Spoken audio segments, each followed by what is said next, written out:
né? Então, prazer. E aí, estou convidando a Dani, né, que é uma parceira nossa, onde entende muito de alfabetização, para dar uma palavrinha e a gente fazer algumas trocas. Seja Isso. bem-vinda, Dani.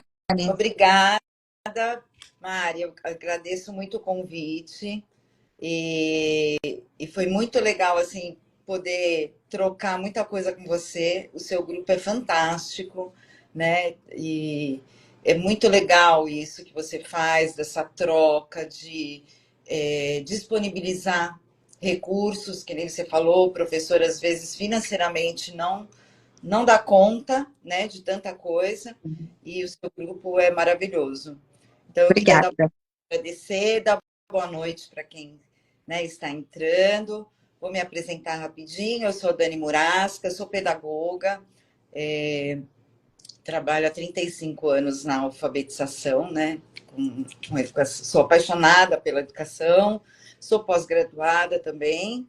E além, né, de trabalhar em sala de aula, eu também tenho o meu canal, onde eu disponibilizo bastante coisa. Eu tenho uma loja virtual também, e lá tem bastante recurso gratuito. E acho que tem 2 recursos que são pagos, que é o meu e-book, né, que eu escrevi sobre alfabetização. E também faço parte do Google, né? Sou educadora certificada Google. E é isso, cada dia a gente vai fazendo uma coisa nova.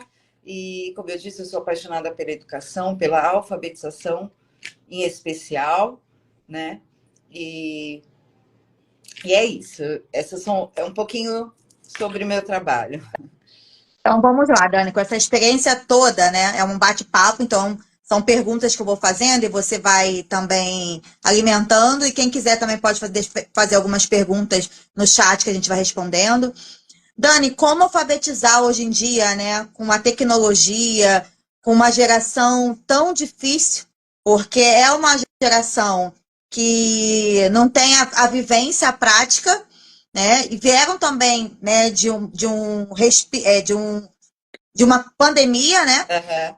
Então, como alfabetizar de uma forma prazerosa, lúdica, para essa faixa etária de 4 a 7 anos, mais ou menos? Uhum. Então, eu uso muito a alfabetização criativa, né? Então, o que é essa alfabetização criativa? O nome já diz, né? Criativa, criatividade. Então, ela é uma abordagem, né?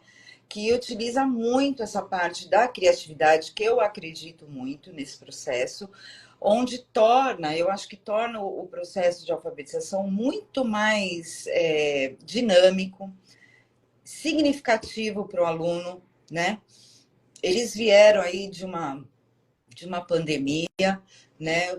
Eu trabalho com o primeiro ano hoje e eu sinto um pouco essa dificuldade. Então, cabe muito ao professor também inovar, né? Buscar, ir atrás. E a alfabetização criativa não é aquela coisa tradicional que a gente conhece, que eu já trabalhei muitos anos com isso. Só que as crianças estão muito mais, assim, abertas, né? Sim. Muito mais ativas, né? Então a gente tem que estar sempre aí. Eu já nascem de olhos abertos, né? Então, para você ter uma noção. Então, a aprendizagem é muito mais rápida. E para você fazer essa criança, né, ter concentração, tem que ser criativo mesmo. Com certeza. E eu acho que elas aprendem assim muito mais, claro, quando elas estão motivadas, né? Então não adianta você oferecer uma alfabetização de livro, caderno, né, folhinhas, como que seja, só nisso, porque você não vai motivar os seus alunos, né? E a alfabetização, todo mundo acha que é só a escrita, só a leitura e escrita.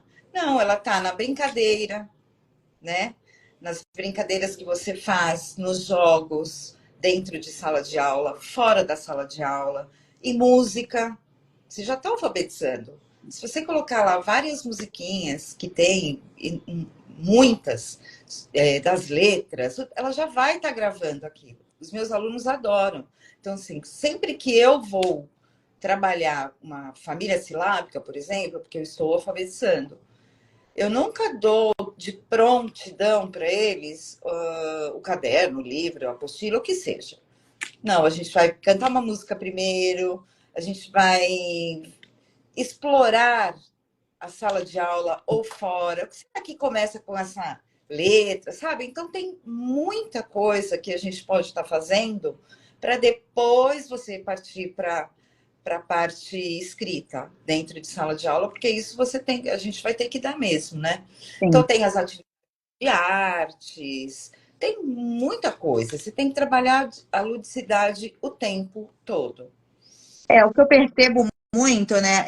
Você falando também de família silábica, eu acho que é muito importante, mas dentro de uma atualidade dessas crianças, né? E também da base, de tudo, quando você trabalha, né? Direto da palavra, ou de uma frase, de um poema, de uma música, de uma ida ao parquinho, né? Na semana passada nós fizemos a live sobre brincar é incluir, que tem tudo a ver também com o tema de hoje, que é a alfabetização, então uma coisa está linkada à outra.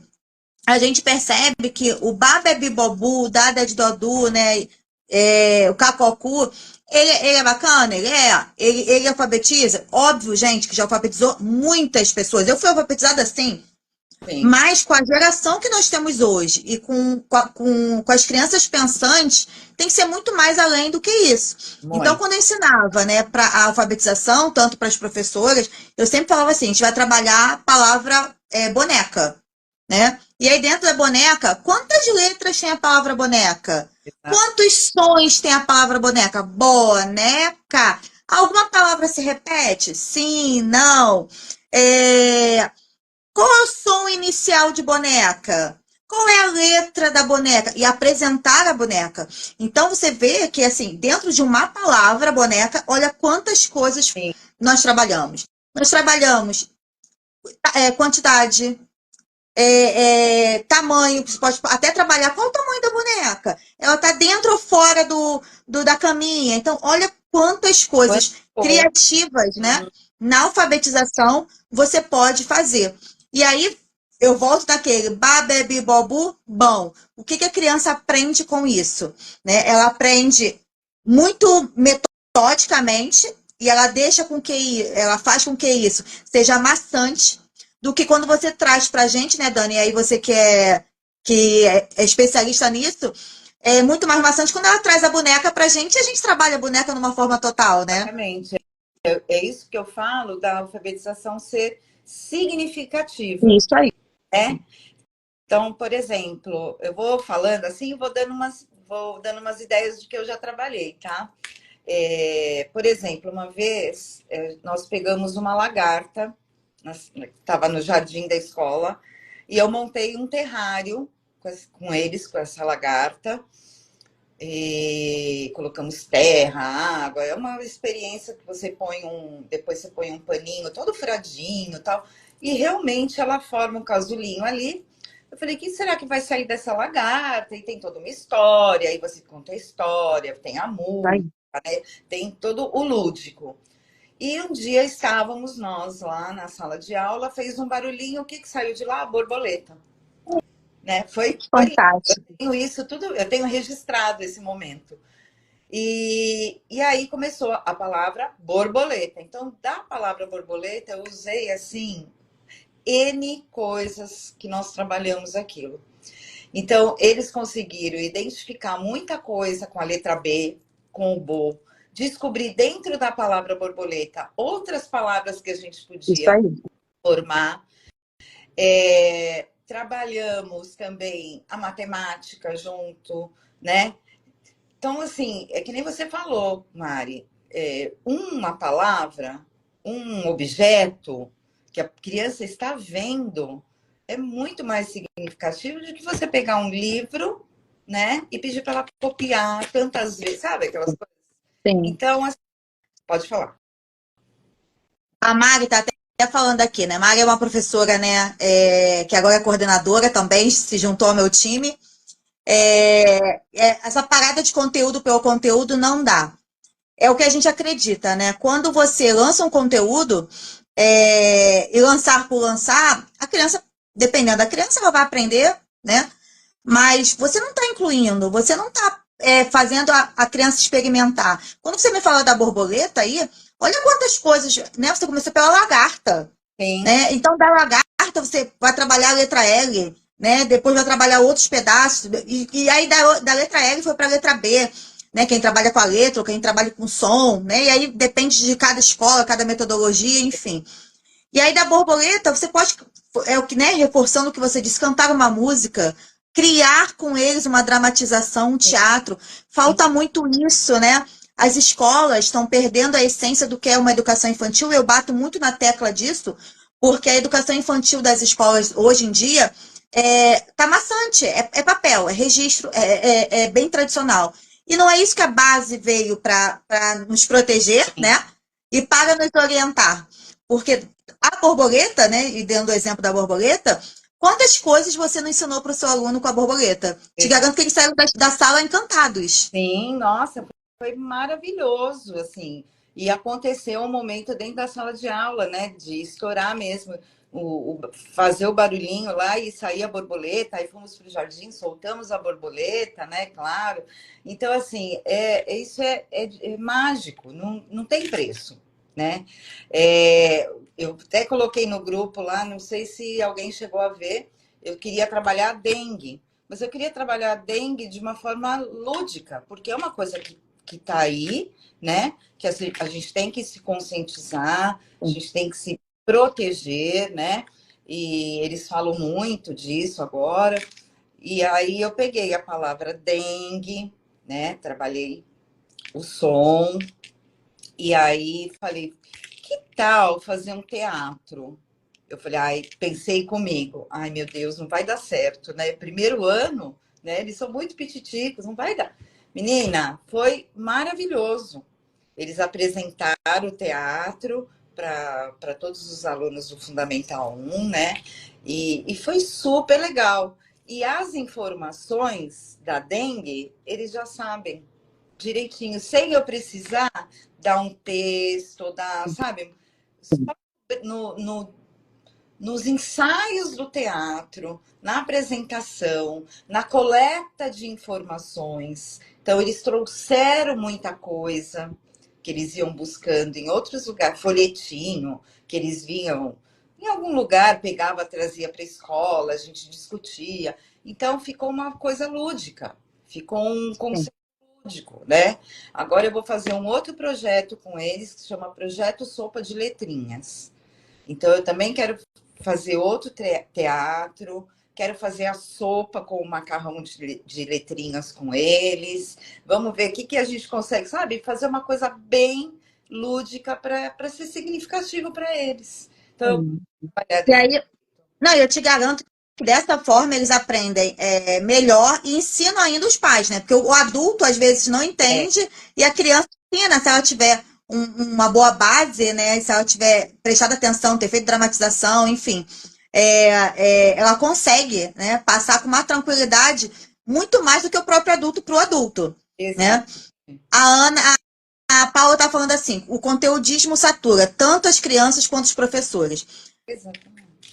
Gente, eu acho que assim, é uma frase, né, que assim, para mim faz total sentido, porque quando eu estou dentro de uma sala, né, com 30 alunos, 40 alunos, que hoje é a realidade, né, difícil você ter com 10, 15, 12, a não ser que a escola reflita bastante sobre isso, você fazer um trabalho maçante, você sai dali, gente, sem prazer, sem estímulo. E quando você traz para dentro da sua sala de aula, que é uma escolha como educador, ensinar, né, alfabetizar, principalmente alfabetizar de uma forma lúdica, de uma forma criativa, e eu sempre falo isso, e aí contemplo o que a Cris está falando também aí, rótulos, encartes. Gente, a gente tem tanta coisa para trabalhar, Sim, porque a maioria do professor fala assim, ah, mas a escola não tem recurso, eu não mas a tenho. gente. Hoje eu posso.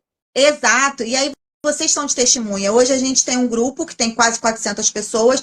Aquele material que está todo lá é muito, né, um acervo enorme que você consegue fazer, né? E você pode trabalhar com material reciclado. Tem outras Claro, formas de você trabalhar. sim.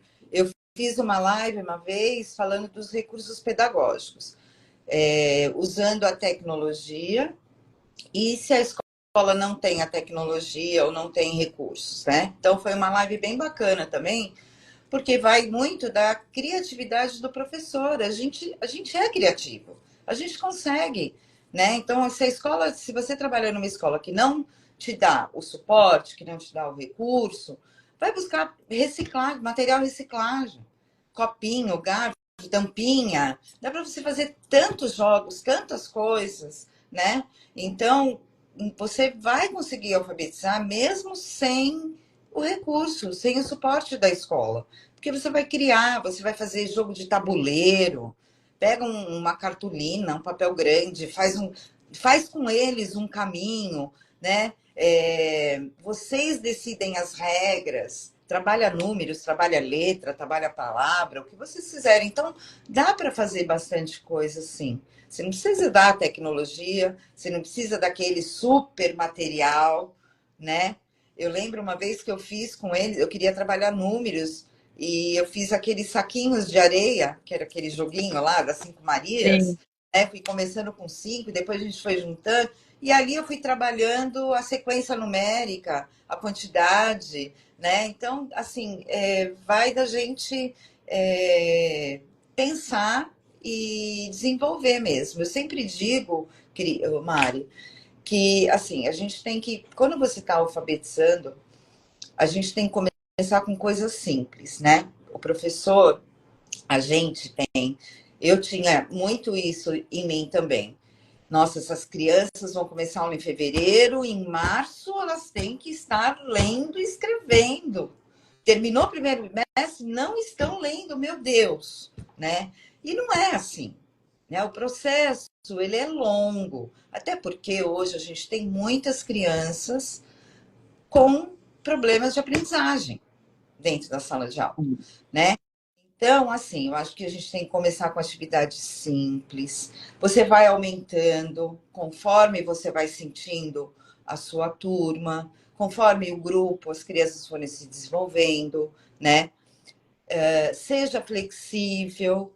A gente tem que ser flexível nisso. E assim, vamos etapa por etapa. Isso eu me cobrava muito, né? Hoje eu tô mais maleável e vou no ritmo devagar, né? Porque é isso mesmo que acontece. E que nem eu falei agora há pouco, a gente tem muita criança com, com TDAH, com mil coisas que vocês sabem, quem é educador sabe. Então não dá para querer avançar a coisa para todo mundo chegar. Não vai, não é assim. Sim. Tem que ir com calma mesmo, né? Eu dou muito um exemplo, né, de uma responsável, de uma mãe. A criança tinha 3 anos e a mãe tirou da escola onde eu trabalhava, onde eu era coordenadora, porque ela queria que essa criança com 3 anos aprendesse o nome todo em letra Nossa, cursiva. E aí, claro, eu como educadora, como gestora, como, sabe, como ser humano, eu, né, de uma forma bem suave, graças a Deus eu tinha autonomia nessa escola, que também tem que ter autonomia. Falei, mãe, então você não está, né, na escola ideal para o seu filho. Porque com 3 anos, desculpa, aqui ele não vai ser ensinado o nome todo, ainda mais na cursiva. E aí, quando a Cris fala aqui também nos comentários, né? Cada criança tem seu tempo, cada criança tem seu ritmo, né? E você, né, afirmando como você alfabetizava e hoje como você tem esse pensamento, é faixa etária. Por isso que a base, eu falo muito da base, porque para mim a base veio para alimentar muito no que eu acredito, ela veio de acordo com a faixa etária para que a criança consiga desenvolver muito melhor cada habilidade. Então, quando eu falo em alfabetização, a alfabetização ela acontece até o 3º ano.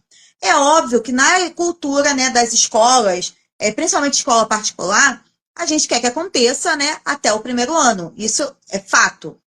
Porém, gente, a criança às vezes não tem maturidade, não tem emocional, não tem o social. A criança, às vezes, né, tem vários transtornos que a gente precisa alinhar, ajustar. Ou, às vezes, né, eu falava muito isso, Dani, às vezes os pais se separavam, né? Na alfabetização, os pais se separavam. E aí os pais não comentavam com o professor ou com o gestor, seja com quem fosse. A criança refletia na alfabetização. certeza. E aí é o que eu sempre falo, tudo reflete na alfabetização. Tudo, né? A gente consegue olhar para cada criança de uma forma única. Sim. E eu sempre falo isso, quando o professor ele olha, né, de uma forma única para aquela criança e consegue enxergar e determinar cada ponto, né? Porque quando você fala em alfabetização, você tem que alfabetizar num todo.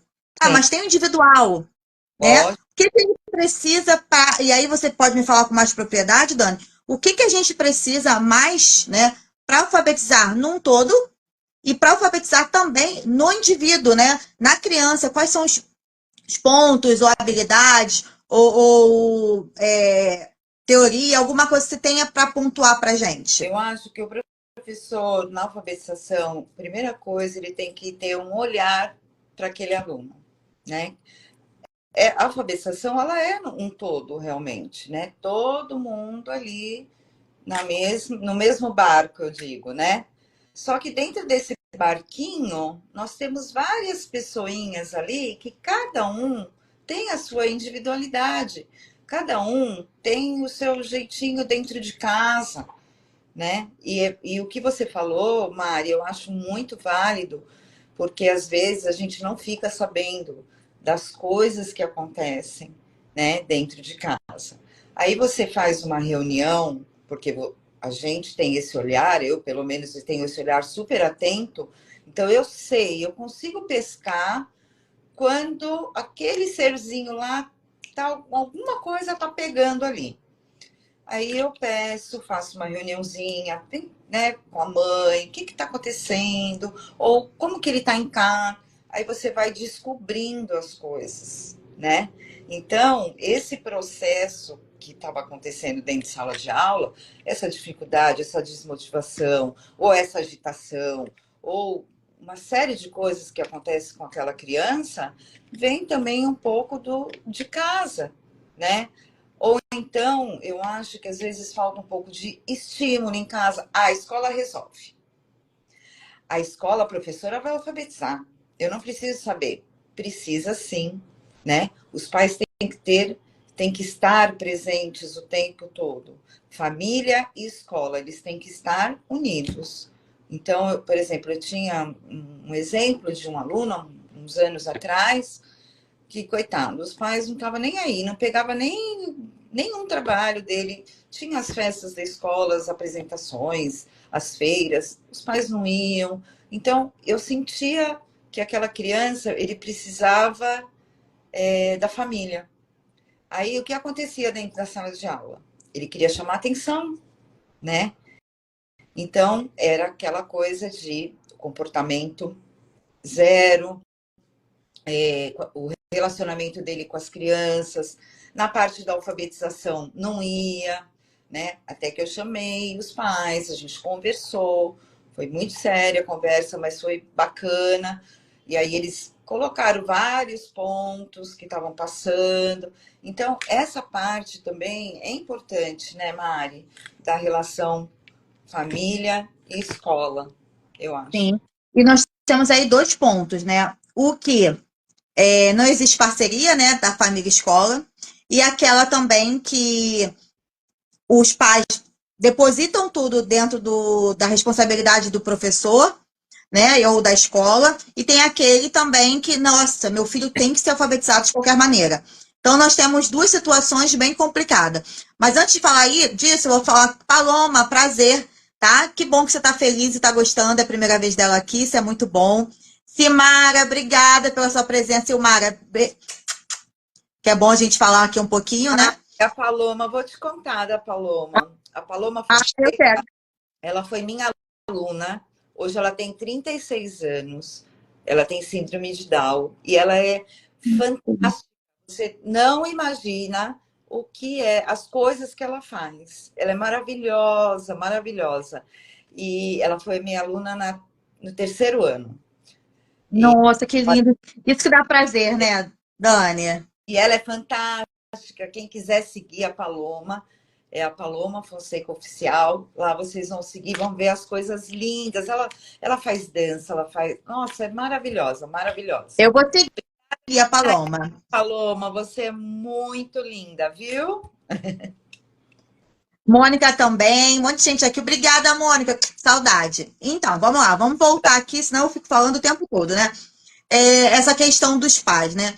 nós temos aquele pai que deposita no professor e tem aquele pai que quer que seu filho se alfabetize em qualquer momento, principalmente numa pré-escola. E aí eu bato muito nessa tecla, Dani, porque assim, a alfabetização numa pré-escola, a gente até sabe que acontece naturalmente quando não existe um peso, quando não existe algo que seja maçante para aquela criança ou uma cobrança exagerada. Sim, Tanto que em todas as escolas que eu gerenciei, né, a gente sempre alfabetizou num pré-2, mas de uma forma bem prazerosa para que a criança naturalmente se alfabetize. E sim. aí sim, alfabetizando, ela, né, vai fazendo seu caminho. Mas também tivemos algumas crianças que naquele tempo não, né, nesse período não se alfabetizou. E aí, gente, por várias questões.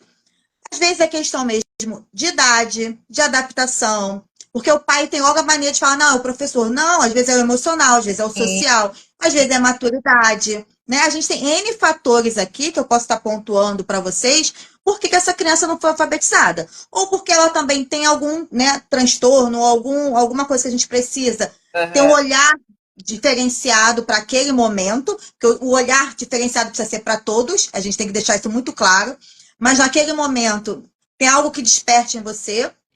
Então, isso a gente também precisa muito analisar, porque a alfabetização, eu sempre falo, é naturalmente, né? O primeiro ano, ela tem essa missão que é linda, né? E você, como alfabetizador, vai poder falar muito melhor do que eu, com mais propriedade, de cada pedacinho, cada junção, cada palavra que a criança está lendo, é um encantamento. Aquele vídeo que você mandou para mim, né? É. Daquela criança, né, falando, você vê que o vocabulário dela era até melhor que o meu. Então, assim, você vai vendo aquele encanto. Mas é bom também a gente alertar, né, principalmente para quem está aqui, que a alfabetização ela não acontece Não. sozinha. Ela acontece, foi o que você falou antes, né, Dani? Com vários estímulos, com vários prazeres, Sim. né? Com uma atividade lúdica, com uma vivência maravilhosa. Então, Dani, beijo, Dani, outra Dani chegou também. Então, assim, Dani, conta um pouquinho para mim, o que que você acha, né? Qual é a sua opinião sobre a alfabetização na pré-escola?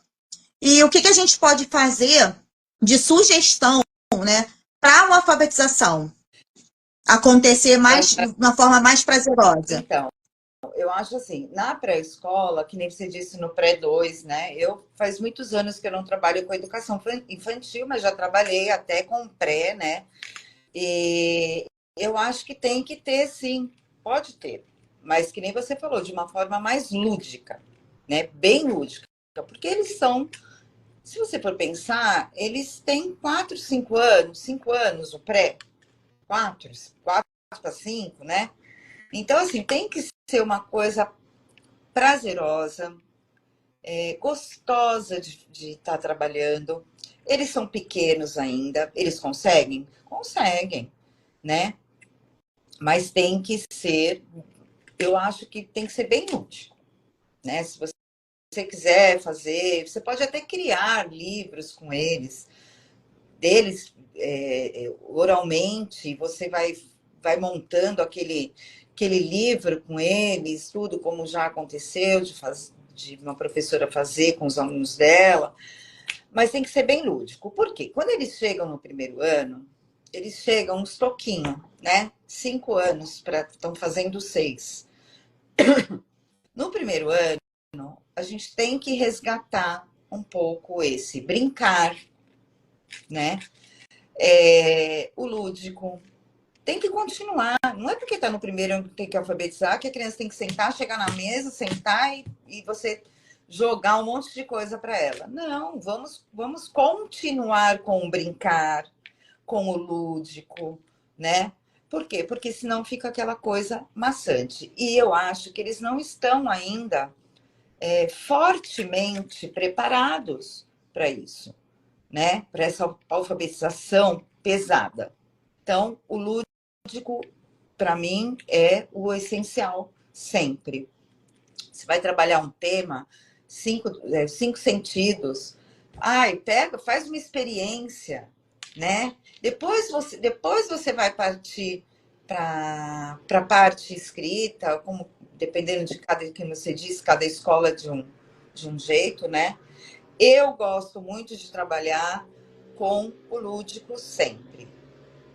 Sempre que eu começo, porque eu acho assim, que um dos benefícios também da alfabetização, seja ela, eu chamo de alfabetização criativa, porque você está criando o tempo todo, você não está usando aquela coisa mecânica, né? Você vai trabalhar com a imaginação dessa criança, pensamento crítico, né? Vai estar criando autonomia para essa criança também. Você vai estar trabalhando as habilidades socioemocionais, né? Uma coisa que eu gosto muito de trabalhar é em grupos, né? Ontem eu trabalhei os sentimentos, montei lá os grupos com eles. Primeiro nós conversamos o que é sentimento, né? Porque uma aluninha minha falou assim para mim: inteligência é sentimento, né? Então coloquei isso na roda, então a gente foi conversando. O que é sentimento? Coisa que a gente sente. Às vezes você tá como que você tá hoje? Então foi uma conversa ótima. Eles conseguiram pôr para fora, né? O que é sentimento? Falei, agora vamos fazer um trabalhinho. Aí tinha que fazer umas carinhas lá, eles fizeram em grupo. Então eu fiquei passando nos grupos e fui vendo o que eles estavam falando, né? Então, aí eles estavam no pensamento crítico. Eles estavam também, né? Um aceitando a ideia do outro, né? Um conversando com o outro e fazendo o trabalho. Aí acabou Resolvendo os conflitos. conflitos, aí acabou a parte lá do trabalhinho de artes. Eu falei, agora vocês vão conversar em grupo, porque eu quero uma apresentação. Primeiro ano. Eu falei, eu quero uma apresentação. Vocês podem fazer uma música, um teatrinho. Agora eles estão na fase de teatro. Ai, que Eles lindo. estão tanto do teatro da dengue que tudo eles querem fazer teatro. Mas vocês vão conversar e vocês vão decidir, tá? Dei lá um tempinho, eu falei, tudo bem, vamos apresentar? Vi que um grupo estava tendo um conflito, porque um queria falar, o outro queria cantar. Eu falei, vocês decidem aí. Mas foi super bacana. E fizeram a tal da apresentação lá. Menina, mas saiu cada coisa legalzinha, assim. Você precisa ver do jeitinho deles, sabe? Eles fizeram muitas historinhas que a gente fez, tipo fantochinho. Sim. Então, eles criaram historinhas, assim, da imaginação. Então, aí, olha quanta coisa eu trabalhei. Não, e você percebe que a valorização que o professor precisa dar para todas as tarefas mínimas possíveis que a turma, né, ou que a criança faça, é muito importante, porque dá um gás novo para ele, né? Então você vê, você fez estações, ensinou a dramatização, ensinou a oratória, ensinou tanta coisa dentro de um tema. É o que eu falo, que às vezes você trabalha um tema e o professor quer trabalhar aquele tema e não enxerga como ele pode desenvolver interdisciplinar outras atividades, Sim. né? E aí, voltando, Dani, até na parte da transição, né, do pré-2 para o primeiro ano, quando ele chega no primeiro ano, o que a maioria não entende é que nesse primeiro ano existe uma prova, onde as crianças, né, começam na transição do pré-2 para o primeiro ano, começam a ficar nervosas, não quererem ir, né, ter crise de ansiedade, ter bloqueios, e aí a gente entra também numa outra parte. Quando essa transição ela é feita de uma forma, né, do pré-2 para o primeiro ano, de uma forma bem natural, de uma forma onde o professor do primeiro ano, né, vou dar um exemplo aqui, vai lá no pré-2, conversa com aquela turma, mostra como é, lá em outubro, já passa por lá dando bom dia, boa tarde, né? Entra, explica como é a atividade do primeiro ano. O professor do pré-2 vai lá na turma do primeiro ano, dá uma passada, dá uma olhada. Isso tudo, gente, isso sim é uma forma natural de você fazer a transição. Sim. Porque a criança, ela vai conseguir assimilar melhor. Nossa, calma aí. Eu tô indo pro primeiro ano, né?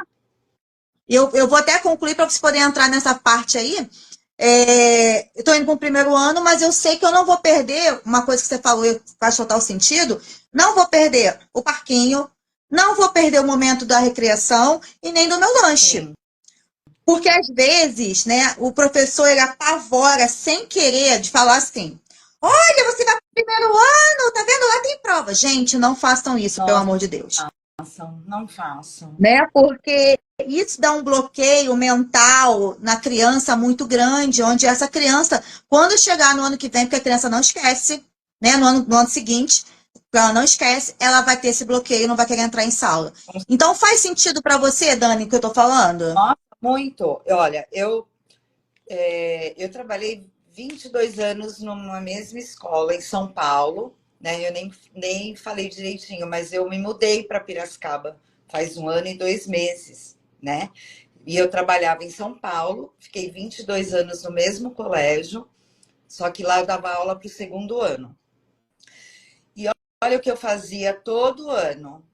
Eu conversava com a professora do primeiro ano, né?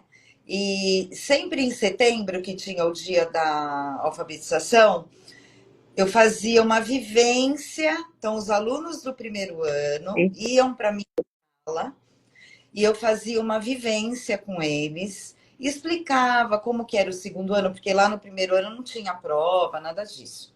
Mas no segundo ano tinha, né? O material era diferente, né? Então, eu queria mostrar isso para eles antes disso. E outra coisa que é importante, eu já comecei a criar um vínculo com eles.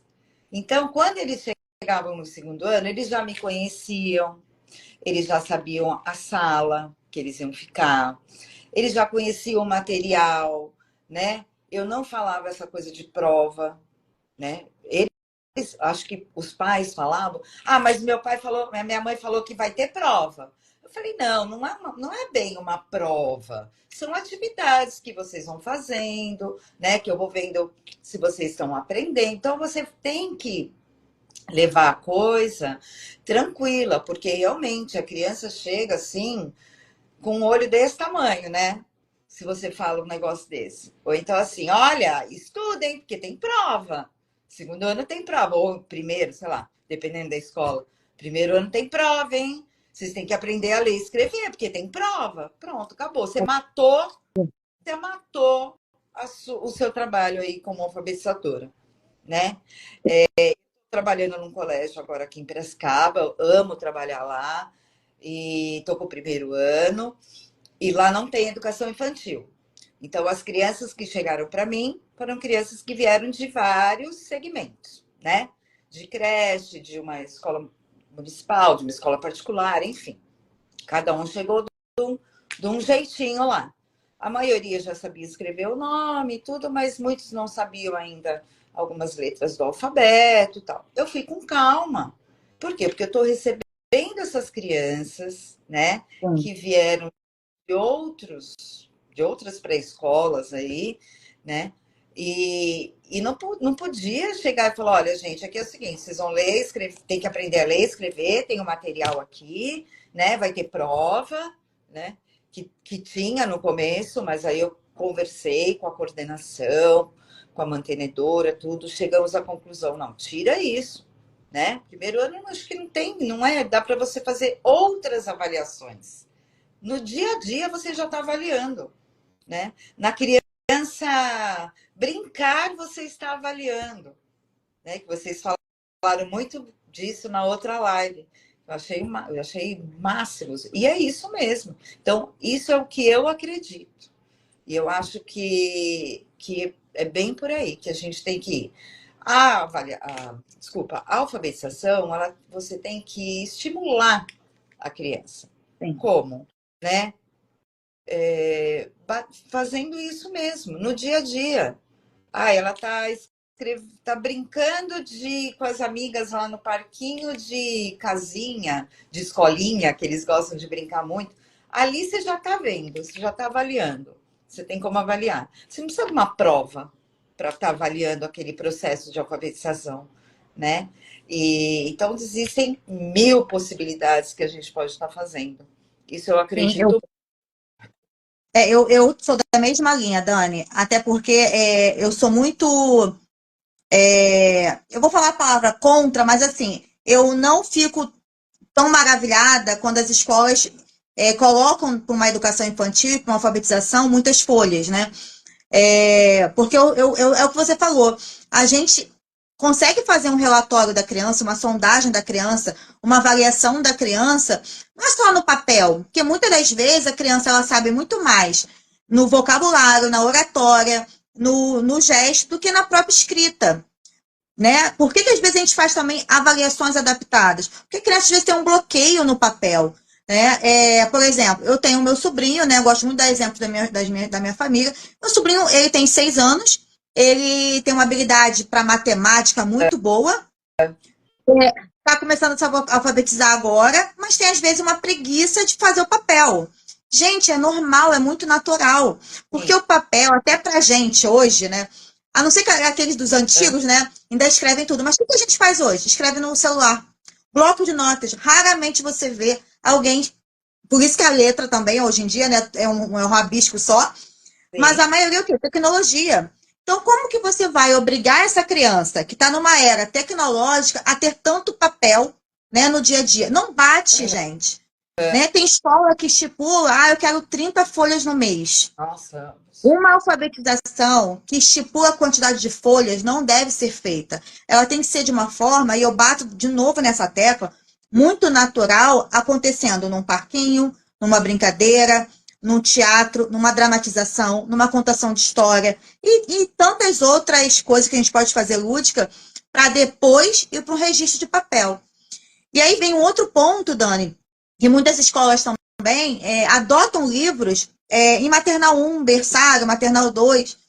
Tá, gente, eu não vou nem entrar nesse mérito, mas tá, cadê aquela criança que está lá no maternal, que está indo para a alfabetização, ela vai deixar, né, lá no primeiro ano, com certeza ela deixa de aprender alguma coisa porque ela está fazendo papel, Exatamente. né? Ela não sabe subir uma escada, descer uma escada, ela não sabe o que é esquerda, direita, ela não sabe pegar numa Ó, tesoura. tá, usar tesoura, né? Exatamente. Sabe Né? pintar. Pegar no papel.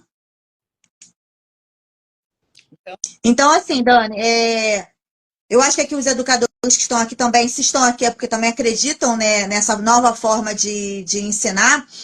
E aí eu entro também, eu sou muito polêmica, né? Então eu gosto de entrar em vários assuntos, porque a live também fica mais interessante para que a gente possa abordar outros pontos. E aí vem a questão também da letra cursiva, de entra, não entra, brinca ou não ah, brinca. Eu tenho a minha forma da letra cursiva, do que tem que ser feito, do que tem que não ser, mas não é um ponto para agora. Mas também tem que ter muito cuidado com a letra cursiva quando ela é obrigatória na educação infantil, tá, gente? No primeiro ano, você acontece, isso a Dani vai falar com propriedade. Na educação infantil tem que ter muito cuidado, porque a criança ela ainda não tem, né, a coordenação, né, nem o movimento da pinça para fazer esse movimento. Então, isso ela faz esse movimento ou outros movimentos de uma forma natural. Se você quebra e obriga essa criança a fazer uma letra cursiva numa pré-escola ou no maternal 2, você está tirando dela, né? E aí, gente, tá tirando mesmo. Tá tirando dela algo que ela poderia aprender no primeiro ano e tá tirando dela algo que ela poderia estar aprendendo naquela faixa etária outras coisas. Então, assim, eu fico muito. Eu bato muito nessa tecla, e aí eu falo também da base, que a base veio para dizer que letra cursiva na educação infantil não é o ideal nesse momento. claro. Então, eu queria também saber, Dani, a sua opinião em relação ao primeiro ano. Então, eu ia até você estava falando sobre outra coisa, eu ia comentar sobre isso, eu ia te perguntar a sua opinião sobre isso, né? Lá onde eu trabalho, nós não trabalhamos com letra cursiva no primeiro ano, tá? Até porque, como eu disse anteriormente, cada um veio de uma escola diferente, de um segmento diferente. Então, eu tinha criança que ainda não sabia nem recortar direitinho. Então, estou resgatando tudo isso. Então, para quê? Eu não, na minha opinião, eu não sou a favor de letra cursiva no primeiro ano. Eu acho que a gente tem que trabalhar outras coisas, resgatar muita coisa, né? E lá no segundo ano, quando ela já estiver mais formadinha, né, com a coordenação motora, que nem você falou, melhor, Aí pode entrar com a letra cursiva. Mas no primeiro ano, eu não sou a favor. Eu não entro com letra cursiva agora, nem penso, entendeu? E eu tenho E uma. alfabetiza, E né? alfabetiza. Ué, é uma escrita, não é? Não é alfabetizar? Uhum. A letra bastão é normal. Primeiro ano. Para que entrar? A criança só vai aprender se ela aprender com a letra cursiva? Aí faz aquelas letras cursivas erradas, a grafia errada, né? Faz aquele outro, uma bolinha, um risquinho. Quer dizer, para quê? Você não É, trabalhou nada? e Dani, eu vou além, né? Hoje a tecnologia não tem nada de cursiva. Daqui a algum tempo, não vai nem se ensinar cursiva, se for pensar assim. Exatamente. A gente não está entrando, gente, quem está assistindo, em embate de cursiva ou não cursiva. Sim. Nós estamos dando a opinião e o que é necessário para uma educação infantil, tá? Só para vocês poderem entender. É claro que as escolas, às vezes, têm a cultura delas e querem que aprenda a letra cursiva. Ok, nada contra. Porém, não deixem da criança ser criança. Quem ensinar cursiva, mas ensina de uma forma leve, de uma forma prazerosa, onde a criança consiga também brincar, também ter estímulos, também ter prazer, porque você associar uma letra cursiva a somente folhas, essa criança não tem prazer. Não. Então, tentem associar. Ah, vou fazer uma atividade de letra cursiva. Poxa, faz deitado no parquinho. Eu cansava de pegar livros e livros e botar a minha turma dentro, né, em volta de uma árvore ou no parquinho. Mas eles não vão ficar brincando? Não, se você tiver um direcionamento com essa turma, uma autonomia e que eles respeitem, eles não vão para o parquinho. Pelo Claro. contrário, eles vão brincar ali, né, ao ar livre, para depois ir para o parquinho. Sim. Então, sempre é de uma forma lúdica, sempre é de uma forma natural. Então, a gente não quer entrar nesse embate de letra cursiva, não cursiva, alfabetização no primeiro ano, na cursiva ou não, mas sim que façam essas crianças serem Sim. crianças. Eu recebi, Dani, até para você poder entrar aqui, que daqui a pouco a gente está finalizando, Tá. uma professora, né, que trabalhou comigo há anos. Ela teve uma filha, ela é professora de educação física, e ela foi chamada para coordenar uma nova escola, né? E ela está apavorada, porque a filha dela tem 2 anos, e nessa escola que ela trabalha, fazem vivências com ela que não é da faixa etária. E aí eu fico me perguntando, né? A criança tem 2 anos, né? Porque a alfabetização, para quem sabe, né? E para quem estuda, e para quem, né, tá de frente, ela acontece desde quando Ah, sim. nasce. Alfabetização e letramento. O letramento, então, é natural. Tanto que, assim, a gente vê muitos analfabetos, mas que são letrados, né? Então, Sim. tem essa questão. Sim. Então, quando a gente pega a criança de 2 anos, que às vezes sabe muito inglês, ela tá letrada. Ela tá alfabetizada, alfabetizada não, mas tá A letrada. letrada, né? É. Então, a gente também tem que ter esse olhar e falar assim, olha, 2 anos, o que a gente vai trabalhar com 2 anos? O que a gente vai trabalhar com 3 anos, com 4, com 5, para chegar num primeiro ano com uma alfabetização bem madura, bem enxuta, né? Bem robusta, digamos, né? A palavra é bem antiga. Então, eu acho que assim, essa live é muito necessária para que a gente possa entender o que é uma alfabetização realmente. E você, com essa experiência de sala de aula, pode falar muito melhor do que eu.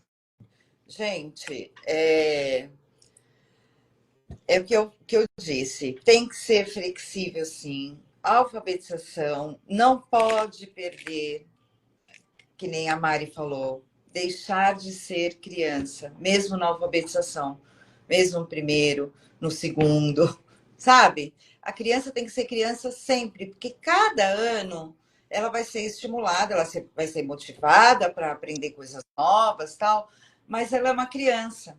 Então a gente tem que ter esse olhar atento, né? Eu tenho um super cuidado assim com os meus alunos, sou bem atenta, quero que eles aprendam, mas assim, com, com prazer, né?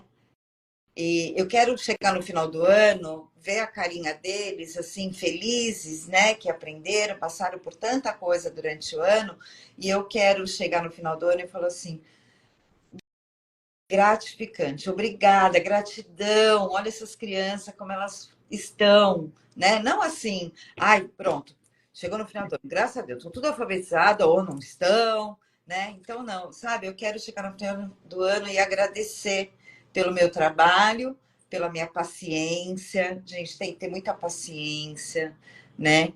É, dedicação. Professor é isso, né? Paciência, dedicação, tá sempre criando. A gente tem dias que a gente está super cansado. A gente tem problemas?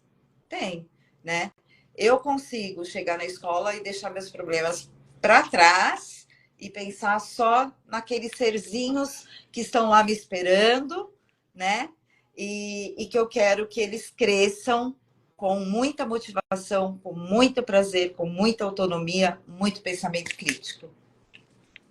Dani, eu acredito muito nisso também, né? Quando a gente chega no fim do ano e a gente, não só alfabetização, mas entrega, né, os seus filhos, né, a sua turma, que a gente acaba adotando o ano inteiro, É, né, para a professora do ano seguinte, é aquele alívio, mas aquele alívio de satisfação. Nossa, a minha missão foi cumprida.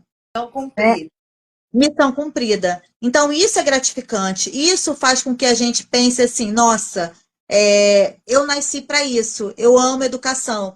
Então, quando eu pensei, né, em sair da escola, né, de trabalhar de casa, trabalhar numa agência, né, de marketing educacional, trabalhando com pedagógico, Uhum. fazendo mentorias, eu falei assim: esse é o caminho, porque eu consigo ajudar muito mais pessoas dessa forma, né? E aí você acaba trazendo, por exemplo, várias opiniões, que às vezes não precisa ser a mesma, mas você precisa pelo menos ter o amor pela educação. Eu acho que você tendo amor pela educação é o fundamental. Sim. Então, gente, eu agradeço a você, Dani. Nosso tempo está acabando. Foi um prazer. Se você quiser pontuar mais alguma coisa, passa rápido, né? 1 hora. Vamos fazer outras, como eu falei para a Cris, em maio, junho. Quero agradecer quem esteve presente, né, nesse horário. Eu sei que é um horário complicado, que às vezes, né, horário de jantar, filho, arrumar casa, quem é casada, né, fazer comida para o marido, enfim. Mas foi muito bom, é um bate-papo. A gente vai fazer pelo menos 2 vezes ao mês, para que a gente possa, né, trocar informações de uma forma, né, acessível para todas, para todos, e sem onerar ninguém. Então, isso é importante nesse momento. Né? Se um professor ajudar os outros, né?